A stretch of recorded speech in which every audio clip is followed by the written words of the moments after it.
Guys, स्वागत है आपका आपके अपने चैनल बालाजी स्टडी क्लासेस से। मैं विष्णु श्रीवास्तव स्वागत करता हूं। दोस्तों, आज हम लोगों का टॉपिक है सॉइल ऑफ मध्य प्रदेश, यानी मध्य प्रदेश की मिट्टियां पढ़ेंगे हम लोग। तो सबसे पहले मिट्टी शब्द की उत्पत्ति जानेंगे कैसी हुई है। तो मिट्टी शब्द का उत्तर लैटिन भाषा का एक शब्द है सोलम। सोलम शब्द से हुई है, जिसका अर्थ होता है फर्श। सोलम शब्द का अर्थ होता है फर्श, लैटिन भाषा का शब्द है। तो हम लोग सबसे पहले जानेंगे उस उत्पत्ति कहाँ से हुई। तो एक शब्द होता है सोलम, जिसका अर्थ होता है फर्श, यानी कि तुम लोग लिखेंगे मृदा शब्द की उत्पत्ति। सबसे पहले मृदा, मृदा। तो मृदा शब्द की उत्पत्ति की अगर क्वेश्चन, हम लोग बिल्कुल छोटे छोटे क्वेश्चन पढ़ेंगे। अगर उत्पत्ति अर्थ पूछ दी जाए तो उत्पत्ति भी आप लोग बता सको। इसकी उत्पत्ति कहाँ हुई है?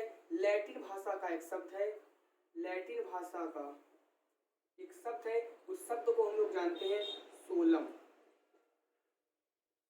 सोलम। अब इस सोलम का अर्थ क्या होता है? फर्श। इस सोलम का अर्थ क्या होता है? फर्श होता है, फर्श। तो याद रखिएगा मृदा की उत्पत्ति कैसे हुई है। तो उत्पत्ति इसकी हुई है लैटिन भाषा का एक शब्द है सोलम, इसका अर्थ होता है फर्श। फिर अब हम लोग जानेंगे कि मिट्टी मृदा का संगठन में, जो मृदा होती है, मृदा के संगठन में कौन भाग लेते हैं और कितने परसेंट भाग हिस्सेदारी आती है। तो मृदा के संगठन की हम लोग बात करेंगे। तो मृदा संगठन में 5 तत्वों से मिलकर बनी हुई है। मृदा संगठन, अगर सबसे पहले जानेंगे छोटी सी बात, मृदा संगठन, मृदा संगठन, मृदा संगठन 5 तत्वों से मिलकर बनी है। 5 तत्व कौन कौन से हैं? 5। जो मृदा का संगठन हुआ है मेरे दोस्त, वो 5 तत्वों से मिलकर बना हुआ है। मृदा संगठन 5 तत्वों से मिलकर बनी हुई है। अब वो 5 तत्व कौन कौन से हैं और कितने परसेंट उनकी क्या भूमिका है, हम लोग वो देखेंगे। 5 तत्वों की बात करें तो 5 तत्वों में सबसे पहला एक आता है खनिज पदार्थ। एक आता है आपका खनिज पदार्थ, जो कितना होता है आपका 40 से 45% मृदा तत्वों में। दूसरा खनिज पदार्थ के बाद आपको देखने को मिलता है एक पदार्थ जो आता है ह्यूमस या कार्बनिक पदार्थ। ह्यूमस या कार्बनिक पदार्थ, ह्यूमस या कार्बनिक पदार्थ। ह्यूमस या कार्बनिक पदार्थ की मात्रा होती है 5 to 10%, 5 to 10%। फिर मृदा जल की बात करते हैं। फिर आता है मृदा जल, मृदा जल ये होता है 25%।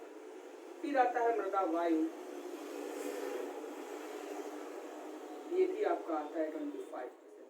तो कौन कौन से हुए? खनिज पदार्थ यानी 40 से 50% और ह्यूमस एंड कार्बनिक पदार्थ 5 से 10%। फिर आता है मृदा वायु 25%। फिर आता है सूक्ष्म जीव, सूक्ष्म जीव। सूक्ष्म जीव का मतलब ये होता है मेरे दोस्त, सूक्ष्म जीव का मतलब होता है कि कवक और जीवाणु से मिलकर बनी होती। कवक और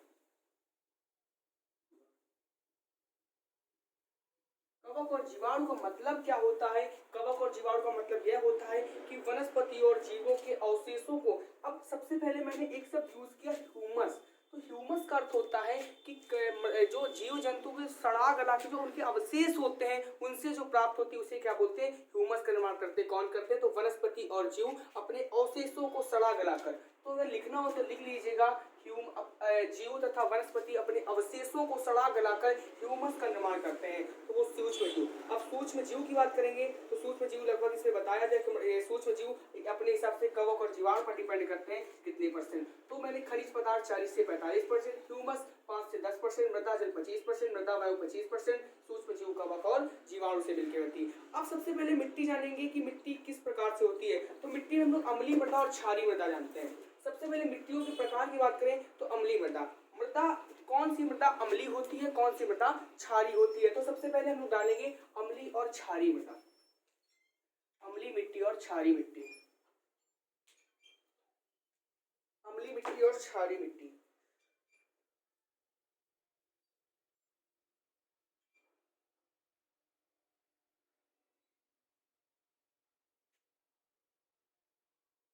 क्या डालेंगे हम लोग टॉपिक? अम्लीय और क्षारीय मृदा।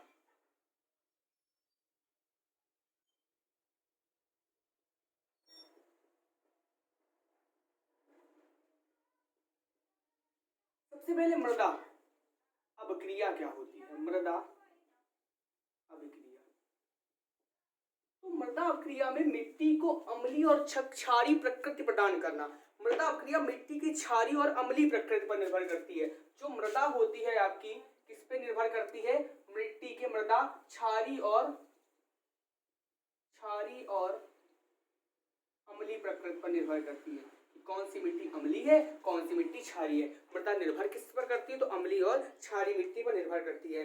अगर हाइड्रोजन आयन की सांद्रता जिसमें अगर अधिक होगी, अगर मिट्टी में हाइड्रोजन आयन की सांद्रता अधिक होगी, हाइड्रोजन आयन की सांद्रता अधिक होगी, तो आपकी कौन सी मिट्टी होगी?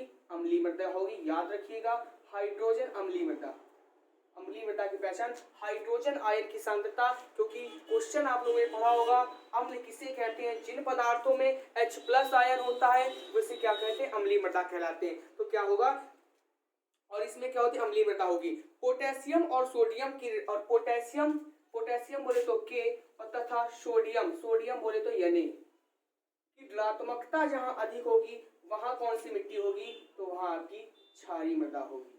कौन सी मृदा होगी? क्षारीय मृदा। जहां पे हाइड्रोजन आयन की सांद्रता अधिक होगी वहां अम्लीय मृदा होगी, जहां पोटेशियम और सोडियम होगी वहां पे क्षारीय मृदा होगी।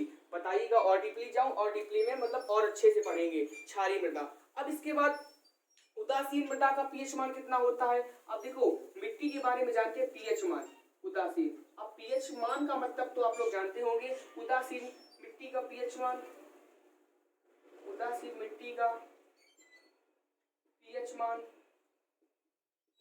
और अम्लीय उदासीन। देखो आप लोगों को पता होगा कि मैंने शायद बताया भी था आपको, एक वीडियो पता होगा, शायद सर ने बताया होगा कि 7 आपका होता है न्यूट्रल यानी कि उदासीन। 7 से बाद वाले 8, 9, 10, 11, 12, 13, 14 इधर आते हैं 6, 5, 4, 3, 2, 1। जो इसका मतलब ये होता है मेरे दोस्त कि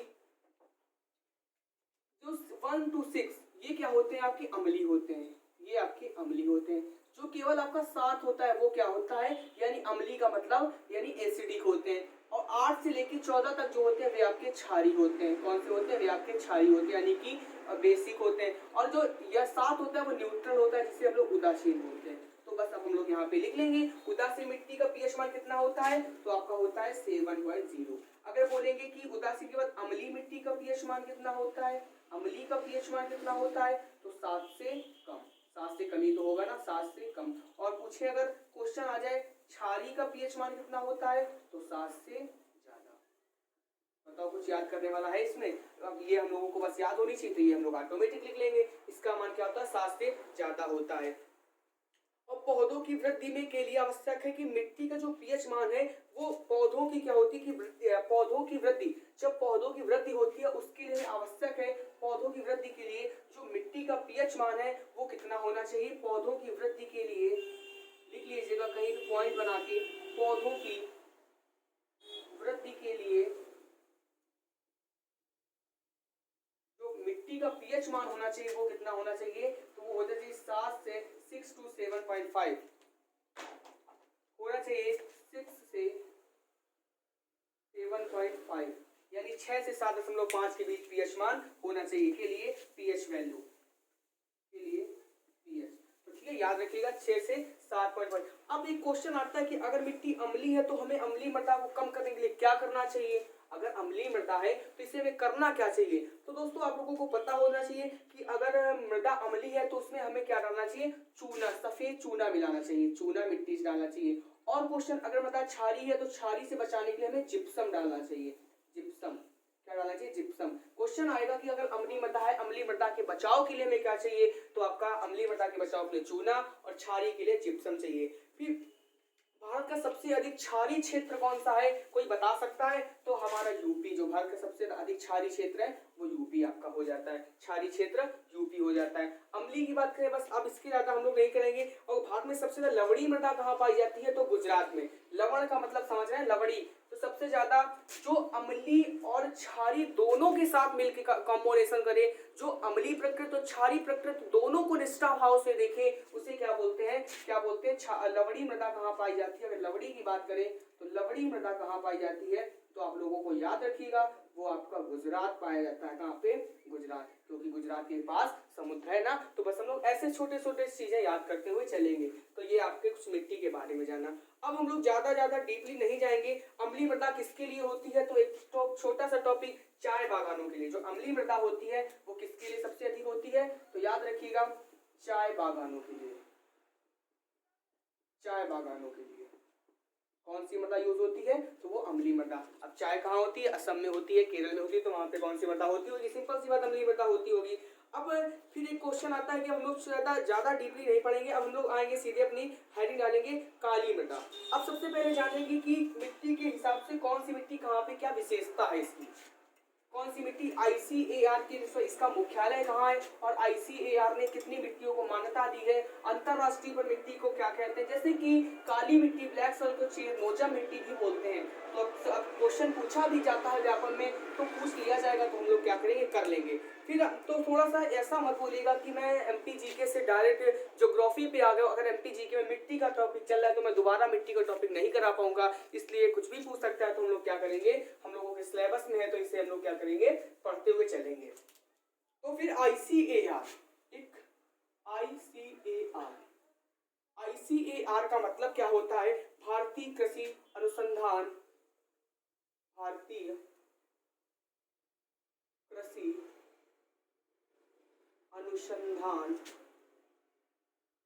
अनुसंधान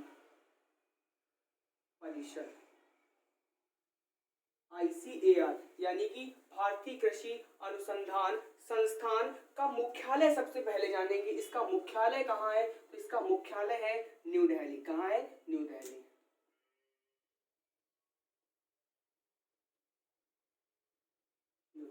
इसका मुख्यालय का न्यू दिल्ली। अब जब इसका मुख्यालय न्यू दिल्ली में है तो इसने क्या किया है, तो 8 मिट्टियों को मान्यता दी है, 8 मिट्टियों की पहचान की है। इसने क्या किया है, 8 मिट्टियों की पहचान की है।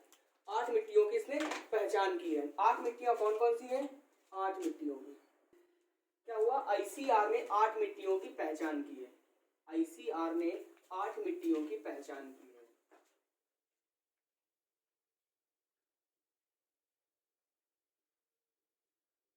8 मिट्टियों की पहचान की है। अब 8 मिट्टियों की पहचान की है तो कौन कौन सी 8 मिट्टियां हैं, तो लोग 8 मिट्टियों को लिखेंगे।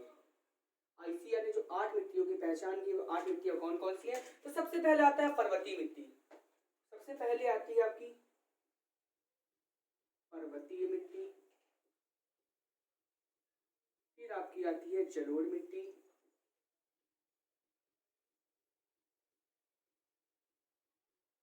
फिर आपकी आती है काली मिट्टी।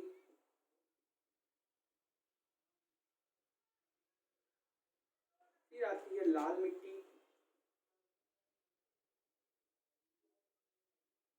फिर आती है आपकी मरुस्थलीय मिट्टी या रेगिस्तानी मिट्टी। कौन कौन सी, पर्वतीय मिट्टी, जलोढ़ मिट्टी, काली मिट्टी, लाल मिट्टी, लैटेराइट मिट्टी, यानी फिर आती है सबसे पहले लिखेंगे मरुस्थलीय मिट्टी। फिर आती है लेटेराइट मिट्टी आपकी।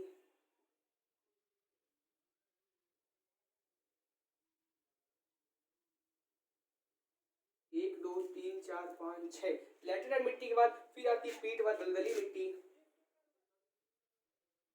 पीट व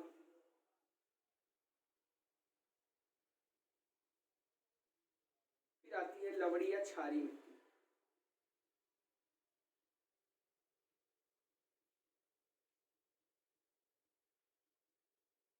क्षारीय मिट्टी।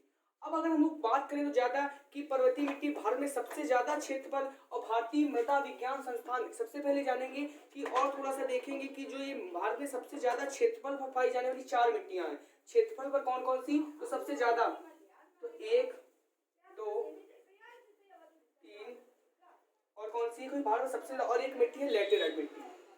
ये सबसे ज्यादा क्षेत्रफल पाई जाती है। कौन कौन सी, जलोढ़ मिट्टी, काली मिट्टी, लाल मिट्टी, लैटेराइट। अब जलोढ़ मिट्टी कितने, तो जलोढ़ मिट्टी पाई जाती है आपकी 43% पर,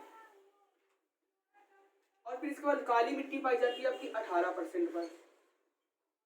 जलोढ़ मिट्टी पाई जाती है 43% पर, काली मिट्टी 18%, लाल मिट्टी बची आपकी, तो लाल मिट्टी तो मैंने क्या किया, सॉरी माफ करिएगा, ये 15% और लाल मिट्टी आपकी 18%। और जो लैटेराइट मिट्टी है 3.7% पाई जाती है। बस ज्यादा डीपली हम लोग नहीं जाएंगे, इतना ही पूछेगा कि सबसे ज्यादा कौन सी पाई जाती है। तो जलोढ़ मिट्टी कितने पे, जलोढ़ मिट्टी के दो प्रकार होते हैं, कौन कौन से, तो अभी हम लोग पढ़ेंगे। खादर बांगर जलोढ़ मिट्टी 43%, काली मिट्टी 15%, लाल मिट्टी 18%, मरुस्थलीय मिट्टी नहीं, तो लैटेराइट मिट्टी 3.7%। अब हम लोग हेडिंग डालेंगे, एक एक चीजें पढ़ते हुए चलेंगे। अब आप लोग हेडिंग डालिए कौन सी मृदा, जलोढ़ मृदा। तो सबसे पहले सबसे ज्यादा क्षेत्र में पाई जाती है जलोढ़ मृदा। तो जलोढ़ मृदा के बाद हम लोग थोड़ा एमपी में तो घुस जाए, एमपी की तो बात कर लें। तो एमपी में सबसे ज्यादा पाई जाने वाली मिट्टी, तो सबसे पहले हमें एक आवश्यकता होती है छोटे से मैप की। तो एक मैप सबसे पहले मैं बनाऊंगा।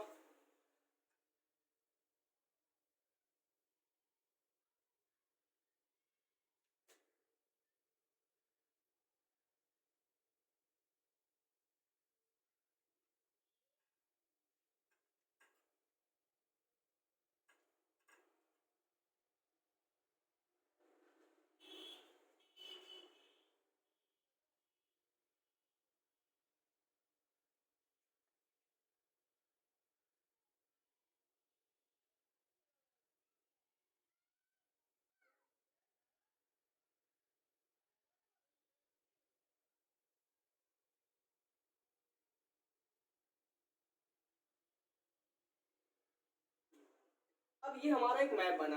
अब जब मैप बन गया तो इसमें हम लोग देखते हैं एक चीज कि एमपी में सबसे ज्यादा पाई जाने वाली मिट्टी, या मध्य प्रदेश में, जब मध्य प्रदेश की बात करते हैं तो एमपी में सबसे ज्यादा पाई जाती है।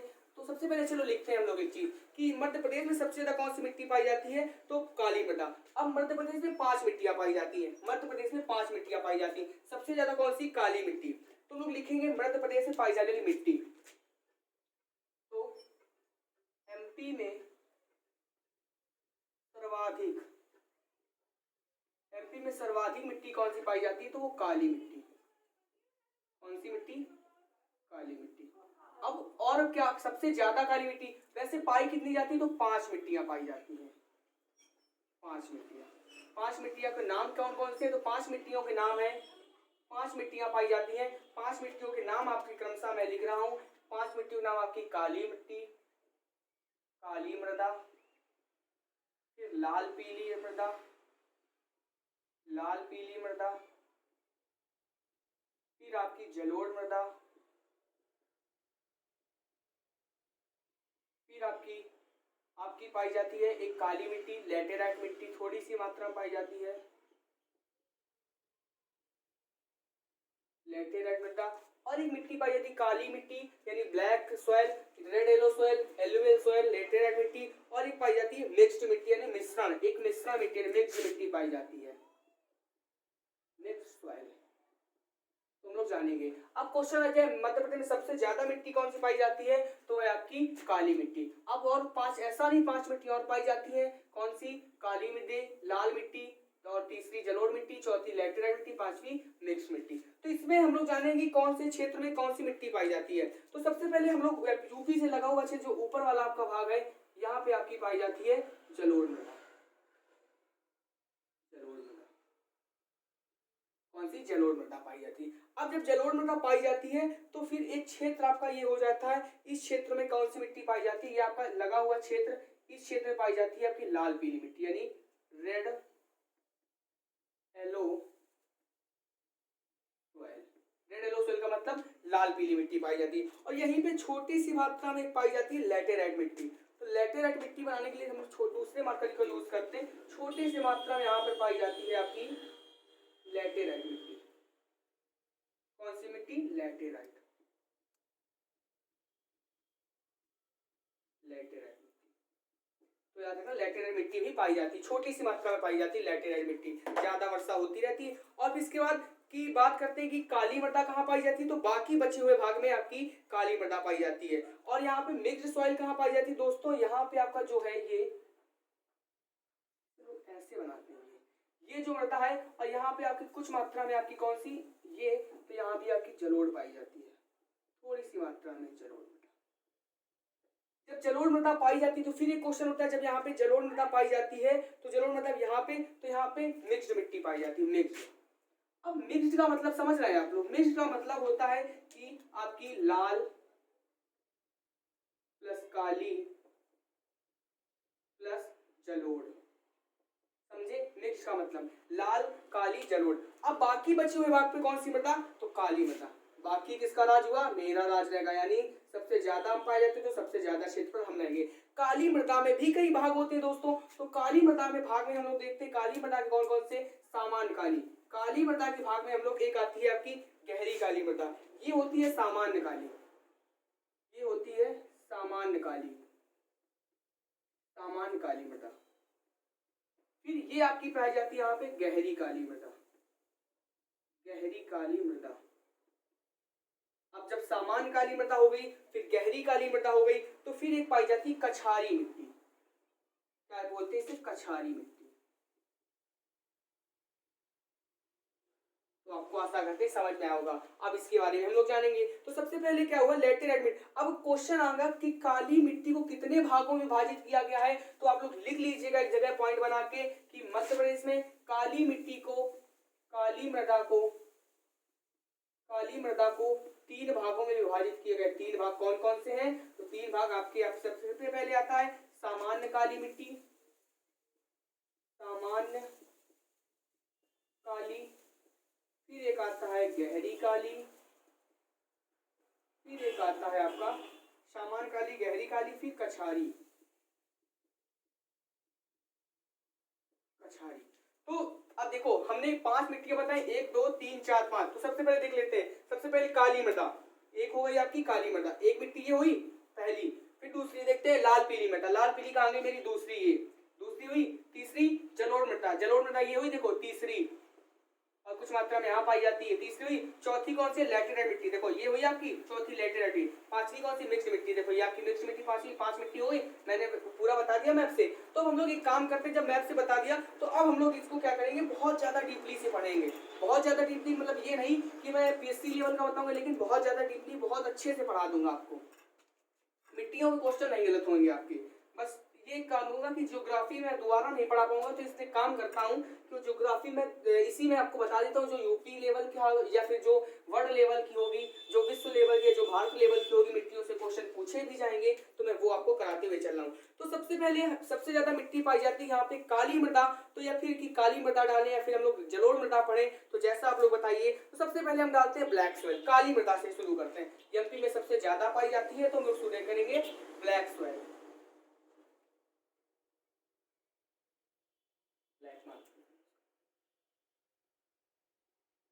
ब्लैक सॉइल, यानी कि जिसे बोलते हैं काली मृदा।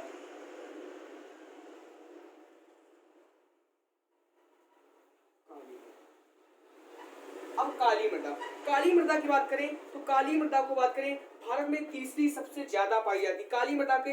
इसी मिट्टी के नाम क्या है? इस मिट्टी के नाम, इस मिट्टी के किस नाम से जानते हैं? तो इस मिट्टी के नाम को याद रखिएगा। इस मिट्टी को कपासी मिट्टी, कपासी मिट्टी दोस्तों, रेगुर मिट्टी, कपासी मिट्टी, कपासी मिट्टी हो गया आपका, रेगर मिट्टी हो गया, और इसके रेगर के बाद चेरनोजम, इसे मिट्टी को चेरनोजम भी बोलते हैं, अंतरराष्ट्रीय लेवल पर चेरनोजम मिट्टी भी बोलते हैं, और इसे कन्हेर मिट्टी भी, कन्हेर मिट्टी भी बोलते हैं, कन्हेर मिट्टी। अब कहाँ किसे बोलते हैं तो मैं ये आपको बता दूं, कपासी मिट्टी, रेगड़ मिट्टी। तो रेगड़ मिट्टी, रेगड़ मिट्टी में, और इसे करेल मिट्टी भी बोलते हैं, एक मिट्टी बोलते हैं इसे करेल। तो सबसे पहले कपासी मिट्टी देखते हैं। कपासी मिट्टी आप लोग पता होगा सबसे ज्यादा कपास कहाँ होता है? तो कपास गुजरात में बोलते हैं इसे। कपासी मिट्टी कहाँ बोलते हैं? गुजरात में बोलते हैं। कहाँ पे? तो याद रखिएगा गुजरात और एमपी में से, गुजरात और महाराष्ट्र में क्या बोलते हैं? इसे कपासी मिट्टी बोलते हैं। अब बात करें कि कन्हेर मिट्टी की बात करेंगे, कन्हेर मिट्टी कहाँ बोलते हैं? तो कन्हर मिट्टी से बोलते हैं छत्तीसगढ़ में। कहाँ बोलते हैं? छत्तीसगढ़ में, छत्तीसगढ़ में। फिर चेरनोजम की बात करें तो अंतरराष्ट्रीय लेवल पर बोलते हैं इसे। कहाँ पे? अंतरराष्ट्रीय लेवल पर, अंतरराष्ट्रीय लेवल पर, अंतरराष्ट्रीय। अब रेगर मिट्टी की बात करें तो रेगर मिट्टी पंजाब और आपकी कहाँ बोली जाती है? हरियाणा में बोली जाती है। रेगर मिट्टी पंजाब और हरियाणा में। और मैं एक मिट्टी की बात कर रहा था, करेल मिट्टी, जो यूपी में बोली जाती है, इस मिट्टी को जानते हैं करेल मिट्टी के नाम से, जो कहाँ बोली जाती है तो यूपी में बोली जाती है। कहाँ बोली जाती है तो हमारा उत्तर प्रदेश, यूपी में बोली जाती है। तो ये मिट्टी हुई। अब फिर एक क्वेश्चन उठता है, इस मिट्टी के निर्माण कैसे हुआ है? तो इस मिट्टी को लावा जमने से, इस मिट्टी के निर्माण की बात करेंगे, निर्माण से क्वेश्चन पूछा भी जाएगा तो हम लोग गलत नहीं होने देंगे। इस मिट्टी का निर्माण कैसे हुआ है? निर्माण की बात करें तो इसका मिट्टी का निर्माण हुआ है लावा जमने से।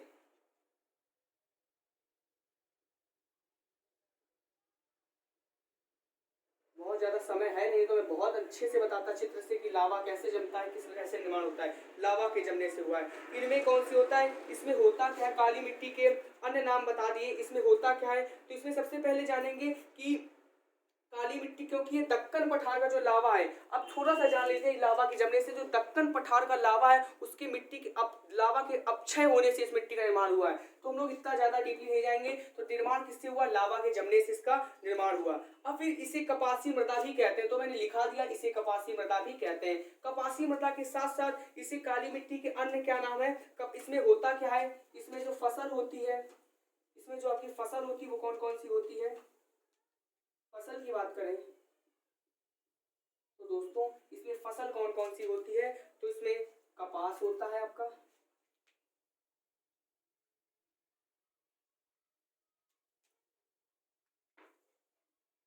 कपास आपका बहुत अच्छा होता है। इसमें आपका आलू भी बहुत अच्छा होता है, सोयाबीन होता है आपका।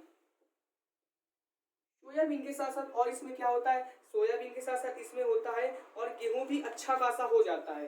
सोयाबीन के साथ गेहूं भी अच्छा खासा इसमें हो जाता है। गेहूं बढ़िया हो जाता है, अच्छा खासा ठीक हो जाता है। कपास, आलू, सोयाबीन और इसे अच्छा खासा इसमें हो जाता है। कौन कौन सा? तो कपास हुआ, आलू हुआ और इसे हो जाते हैं। अब क्वेश्चन अगला उठता है कि इसमें क्या होता है? तो काली मिट्टी का विस्तार सबसे ज्यादा कहाँ है? अगर हम लोग कहेंगे विस्तार सबसे ज्यादा कहाँ है तो आपका महाराष्ट्र में सबसे ज्यादा विस्तार है। महाराष्ट्र सबसे अधिक विस्तार, अधिक विस्तार है, लाडली का अधिक विस्तार, अधिक विस्तार, अधिक विस्तार कहाँ है? तो आपका महाराष्ट्र राज्य में। लेकिन काली मिट्टी के विस्तार के लिए कौन कौन से? तो उत्तरी कर्नाटक आपका हुआ, गुजरात हुआ, पश्चिमी मध्य प्रदेश हुआ, दक्षिण पूर्वी। देखो पश्चिमी मध्य प्रदेश की बात कर रहा था मैं, तो पश्चिमी मध्य प्रदेश में काली मिट्टी पाई जा रही थी। पश्चिम का मतलब यही तो हुआ आपका दोस्तों, ये पूर्व ये पश्चिम, इधर ही तो पाई जा रही थी सबसे ज्यादा। तो कौन सी? महाराष्ट्र। और मध्य प्रदेश में पश्चिमी मध्य प्रदेश में पाई जाती है। क्वेश्चन पूछे एमपी में तो एमपी को याद रखिएगा, पश्चिमी मध्य प्रदेश में सबसे ज्यादा आपकी मिट्टी पाई जाती है। और इसके बता दें काली मिट्टी की विशेषता यह होती है कि सबसे ज्यादा जल धारण करने की क्षमता रखती है। जल धारण की क्षमता करने का मतलब इसे स्वतः जुताई वाली मिट्टी भी बोलते हैं। स्वतः जुताई वाली मिट्टी का मतलब दोस्तों यह हुआ कि इस मिट्टी को जोतने की आवश्यकता कम पड़ती है, मतलब स्वतः जुताई खुद जुत जाती है। स्वतः जुताई वाली मिट्टी इसे बोलते हैं। मतलब कि इसमें अगर जैसे कि क्या हुआ कि पानी लगाएगा, बहुत ज्यादा पानी का अवशोषण करती, सूखती है, जब पानी लगाया गया तो फिर इसमें दरारें पड़ जाती है, यानी स्वतः जुताई वाली मिट्टी। तो इसे हम लोग लिखेंगे स्वतः जुताई वाली मिट्टी भी कहते हैं। स्वतः जुताई तो लिखिएगा, कोई जरूरी नहीं, स्वतः जुताई वाली मिट्टी भी इसे मिट्टी को हम लोग बोलते हैं। फिर इसमें एक चरण आता है कि शुष्क खेती के लिए सबसे सर्वाधिक, शुष्क खेती के लिए सबसे ज्यादा उपयुक्त मिट्टी कौन सी होती है? तो वो मिट्टी होती है हमारी कौन सी? इसे जानते हैं हम लोग काली मिट्टी के नाम से। अब हम लोग ज्यादा डीपली नहीं जाएंगे। फिर अब इसके बाद हम लोग हेडिंग डालेंगे जलोढ़ मृदा, क्योंकि अगर टाइम होता तो मैं बहुत ज्यादा अंदर तक आपको बताता, मजा आ जाती बिल्कुल, लेकिन क्या करें टाइम हमारे पास बचा हुआ नहीं हुआ है। तो हम लोग डालेंगे अगली क्या, जिसे हम लोग जानते हैं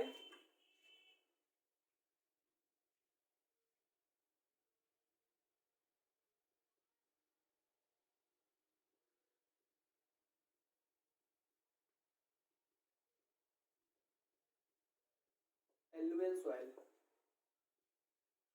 जलोढ़ मृदा। जलोढ़ मृदा की बात करें तो जलोढ़ मृदा की अगर हम लोग बहुत छोटी सी बात करें जलोढ़ मृदा की, तो जलोढ़ मृदा की हम लोग बात करें तो सबसे ज्यादा जलोढ़ मृदा पाई कहाँ जाती है? तो भारत में सर्वाधिक विस्तृत होती है। भारत में सर्वाधिक विस्तृत। तो सबसे पहले हम लिखेंगे एक पॉइंट, भारत में सर्वाधिक, भारत में सर्वाधिक विस्तृत कितने परसेंट? तो 43%। भारत में सर्वाधिक विस्तृत कौन सी है? तो वो आपकी कौन सी मिट्टी? भारत में सर्वाधिक 43% पाई जाती है। फिर इसे कॉप मिट्टी या कछारी मिट्टी भी बोलते हैं। इसके नाम क्या है? इसे नाम दोस्तों जानते हैं, कॉप मिट्टी या कछारी मिट्टी भी बोलते हैं। इसका एक नाम है कॉप मिट्टी, कॉप मृदा, या फिर कछारी मृदा। किस मिट्टी को कॉप मिट्टी या कछारी मृदा बोलते हैं? तो बोलते हैं जलोढ़ मिट्टी को कॉप या कछारी मिट्टी बोलते हैं। अब क्वेश्चन अगर पूछ देगा कितने परसेंट क्षेत्रों में पाई जाती है, तो 43%। और फिर अगर पूछ देगा जलोढ़ मिट्टी कौन कौन सी मिट्टी होती है, तो दो प्रकार की होती है, खादर होती है, प्रकार आप इसमें होता है, प्रकार में लिखेंगे प्रकार दो। कौन कौन से? तो एक होता है खादर, एक बांगर।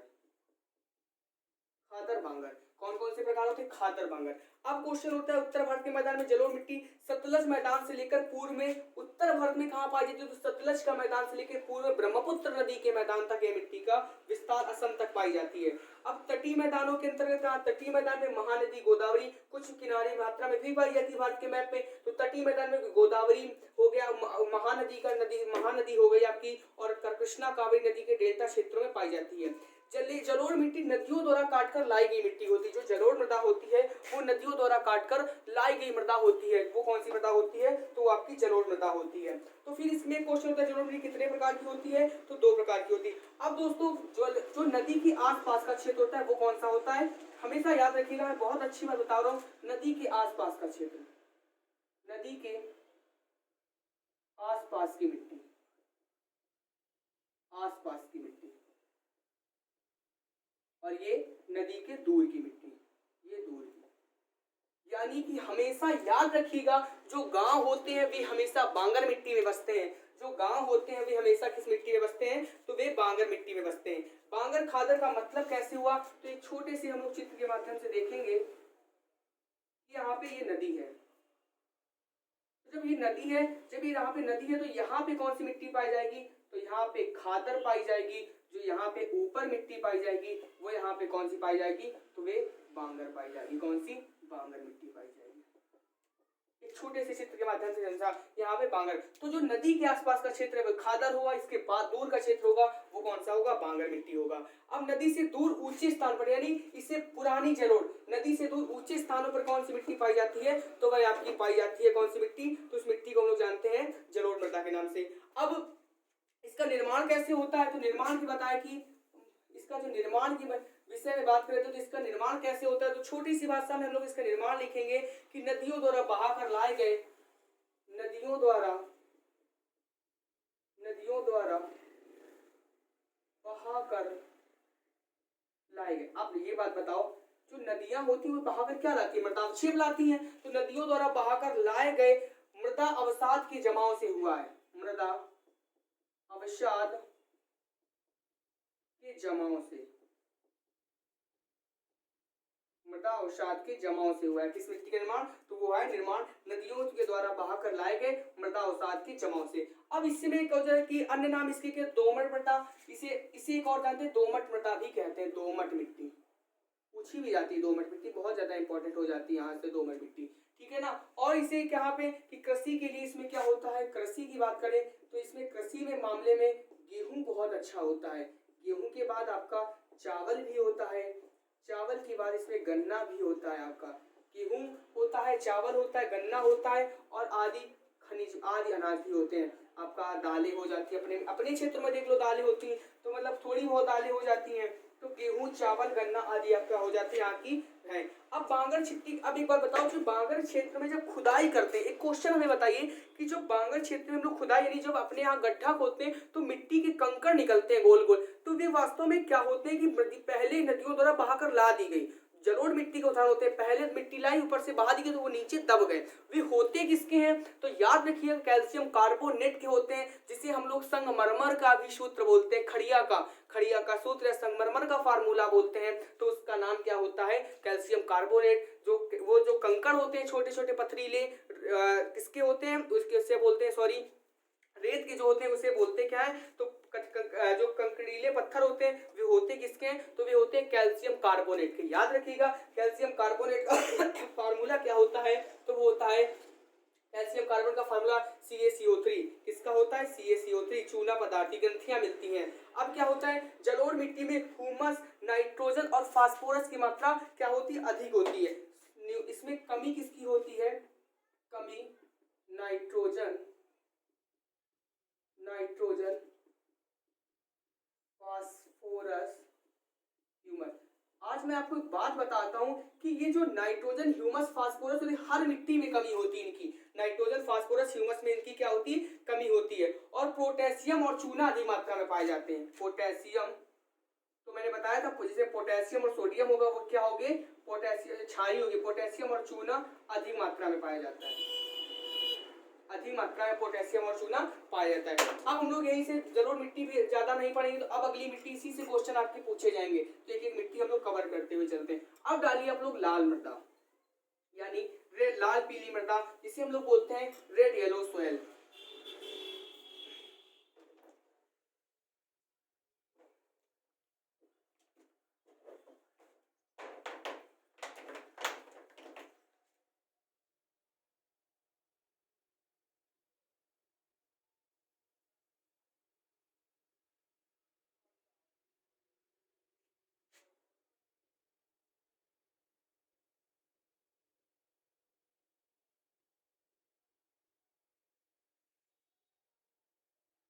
लाल पीली मृदा, ठीक है ना, रेड येलो सोयल। अब रेड येलो सोयल में सबसे पहले भारत में दूसरी विस्तृत, सबसे ज्यादा पहला पॉइंट लिखेंगे भारत में दूसरी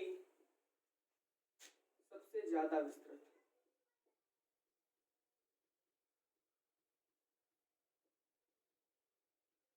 बता सकता है भारत में दूसरी सबसे ज्यादा विस्तृत कौन सी मिट्टी होती है, तो वह होती है, और यह किसका, यहाँ और कहाँ होता है, मध्य प्रदेश में, तो एमपी के बघेल खंड में विस्तार। एमपी के कौन सा है, तो बघेल खंड में इसका विस्तार होता है।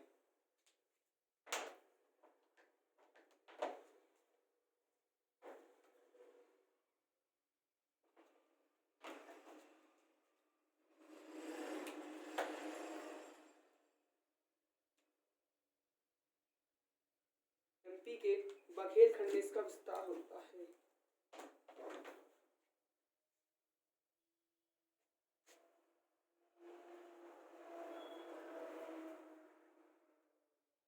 एमपी के बघेल खंड में विस्तार है।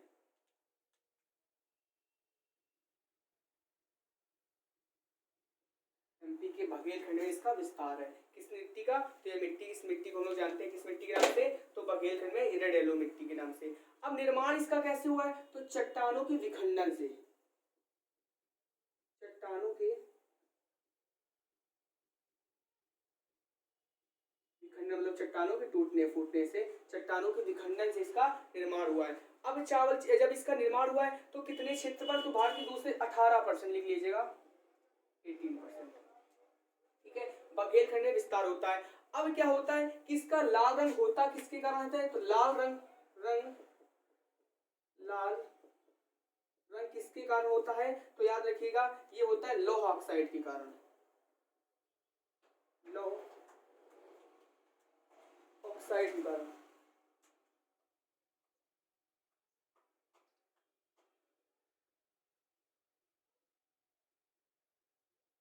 लौ ऑक्साइड का इसका रंग क्या होता है, लाल रंग होता है। किसके कारण, वे होते हैं लौ ऑक्साइड का, इसका रंग लाल होता है। फिर अगर इससे क्वेश्चन आ जाए कि लाल काली मिट्टी की कहाँ पाई जाती है, तो काली मिट्टी के पूर्वी भाग अर्थात पठारी भाग के नीचे, भारत की बात करें तो यह कहाँ तक, कन्याकुमारी तक काली मिट्टी के नीचे क्षेत्र में पाई जाती है। तो हम लोग नहीं देखेंगे। काली मिट्टी में भी नाइट्रोजन ह्यूमस की मात्रा क्या होती है, सबसे ज्यादा होती है। काली मिट्टी में कमी किसकी होती है, बताया था ह्यूमस की, नाइट्रोजन की, फास्फोरस की कमी सबसे कम होती है। फिर इसके बाद अगर बात करें इसमें कृषि किसकी होती है, अगर कृषि की हम लोग बात करें, हम लोग अपना मुख्य तौर पे कृषि की बात करें, तो कृषि मिट्टियों से ऐसे ही क्वेश्चन आएंगे। इसमें क्या होता है, खड़ा अनाज भी होता है।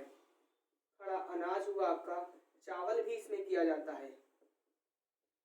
चावल की पूछ, चावल की कसम, किसमें याद होगी, काली मूंछ प्रकार का चावल होता है। और इसमें क्या होता है, ज्वार भी होते हैं और मसाले भी होते हैं। ज्वार और मसाला भी कुछ क्षेत्रों में कर लिया जाता है, वैसे होता नहीं है, कर लिया जाता है, लेकिन एमपी में वैसे होता है। जहाँ पे एमपी में जब और पाई जाती है नीचे तब होता है, लेकिन यहाँ पे कृषि, खड़ा अनाज, चावल, ज्वार, मसाले आदि इस मिट्टी में कर लिए जाते हैं। तो इस मिट्टी की विशेषता थोड़ी बहुत। और इस मिट्टी की विशेषता के बारे में अगर हम लोग देखें तो इस मिट्टी में क्या होता है कि ये वर्षा वाले क्षेत्रों में यह मिट्टी अनुपजाऊ होती है। जो वर्षा का क्षेत्र होता है वहां पे यह मिट्टी अनुपजाऊ होती है। यही कारण है कि खाद्यान्नों के लिए खेती उपजाऊ मिट्टी नहीं होती है। तो सबसे पहले बात करेंगे अनुपजाऊ मिट्टी होती है।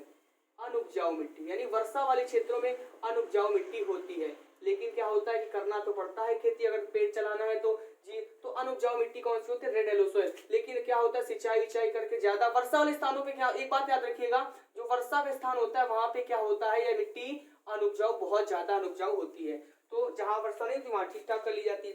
फिर अगली इसके बाद डालिए वो लैटेराइट मिट्टी। लैटेराइट मिट्टी की क्या विशेषता हो जाती है कि लैटेराइट मिट्टी का सबसे पहले निर्माण दो परिस्थितियों में होता है। जो लैटेराइट मिट्टी होती है इसका निर्माण दो परिस्थितियों में होता है। हम लोग देखेंगे लैटेराइट मिट्टी।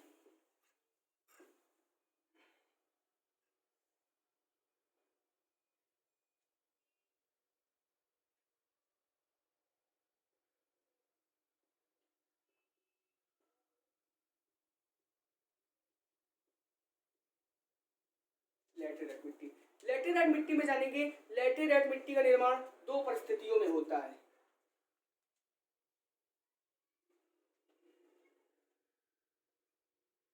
निर्माण दो परिस्थितियों में होता है। परिस्थितियां दो पर कौन कौन सी होती हैं, कहाँ होती है, दो कौन कौन से होते हैं? तो याद रखिएगा, जहां पर 200 सेंटीमीटर से अधिक वर्षा होती है, जहां पर 200 सेंटीमीटर से अधिक वर्षा हो, 200 सेंटीमीटर से अधिक वर्षा, 200 सेंटीमीटर से अधिक वर्षा और अधिक गर्मी है, अधिक गर्मी। तो आपको याद होगा कि पंचमढ़ी एक ऐसा स्थान है जहां पर सबसे ज्यादा क्या होती है, वर्षा होती है। याद रखिएगा, जो पंचमढ़ी है आपका, पंचमढ़ी एक ऐसा स्थान है जहां पर सबसे ज्यादा वर्षा होती है, 199 सेंटीमीटर से अधिक। कितनी? पंचमढ़ी में, पंचमढ़ी यूपी में, जो एमपी में पंचमढ़ी स्थान है वहां पे सबसे 199 सेंटीग्रेड से वर्षा होती है, 199 डिग्री सेंटीग्रेड। और क्या होती है कि बालाघाट में, जिला कौन सा सबसे ज्यादा वर्षा के लिए? तो बालाघाट जिला में बताऊंगा, 200 सेंटीमीटर से अधिक वर्षा हो। तो अब यहाँ से समझ गए होंगे पंचमढ़ी के आसपास कौन सी मिट्टी पाई जाती है, पंचमढ़ी बालाघाट, तो लैटेराइट मिट्टी। ठीक है ना, तो आपको याद तो हो गया पंचमढ़ी बालाघाट कौन सी, तो 200 सेंटीमीटर से अधिक वर्षा होती है तो वो आपका लैटेराइट मिट्टी वहां पाई जाती है। अब इसके बाद फिर एक क्वेश्चन आता है कि इसका निर्माण कैसे हुआ है? अत्यधिक वर्षा व उच्च तापमान। तो बस यहाँ से पता चल गया आपको, अत्यधिक वर्षा व उच्च तापमान, अत्यधिक अत्यधिक वर्षा व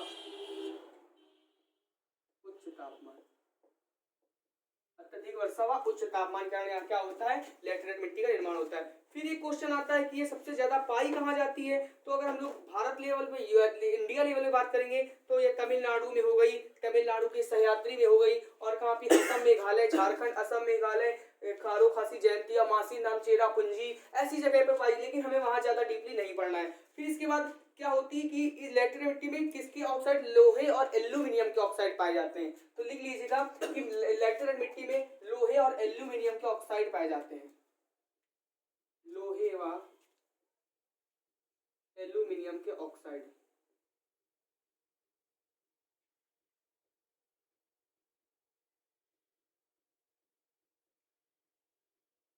ऑक्साइड पाए जाते हैं, लोहे और एल्यूमिनियम की ऑक्साइड पाए जाते हैं। फिर इसमें अगर बात करें तो एमपी में बालाघाट के बाद छिंदवाड़ा में पाई जाती है। एमपी की बात करें तो बस हम लोग आ गए कहाँ पे, बालाघाट। अभी जो मैंने बताया था वही बोल दिया, बालाघाट व छिंदवाड़ा में, छिंदवाड़ा में। क्वेश्चन लिखिएगा, सबसे अधिक वर्षा वाला जिला, सबसे अधिक वर्षा वाला डिस्ट्रिक्ट कौन सा है? तो वह है बालाघाट। सबसे अधिक वर्षा वाला जिला कौन सा है? बालाघाट, छिंदवाड़ा में।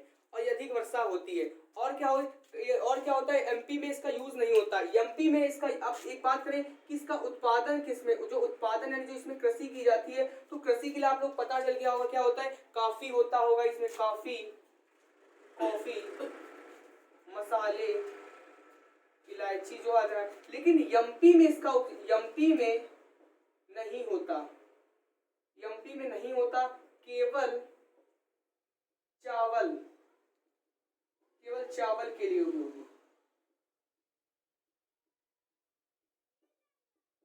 कम मात्रा में होती है। लेकिन इसे उत्पादन काफी और मसाले के लिए होती है, लेकिन एमपी में ये नहीं होते। कॉफी कहाँ एमपी में होता है कहीं काफी और मसाले, तो केवल कहाँ होते हैं, चावल के लिए उपयोगी है।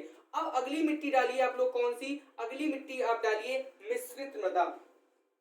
और हम लोग ज्यादा डीपली पढ़ेंगे नहीं दोस्तों, ये तो बहुत ज्यादा डीपली हम लोग पढ़ते।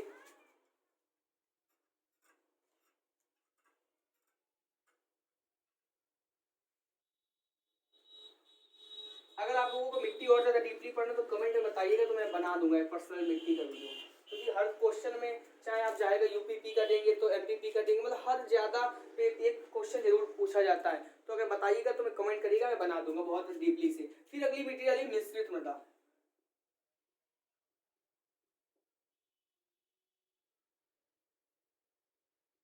यानी कि मिक्स्ड सॉइल।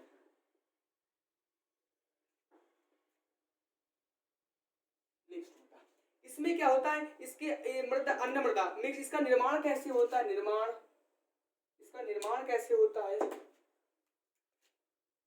निर्माण की बात करें तो भी मैंने बताया था, काली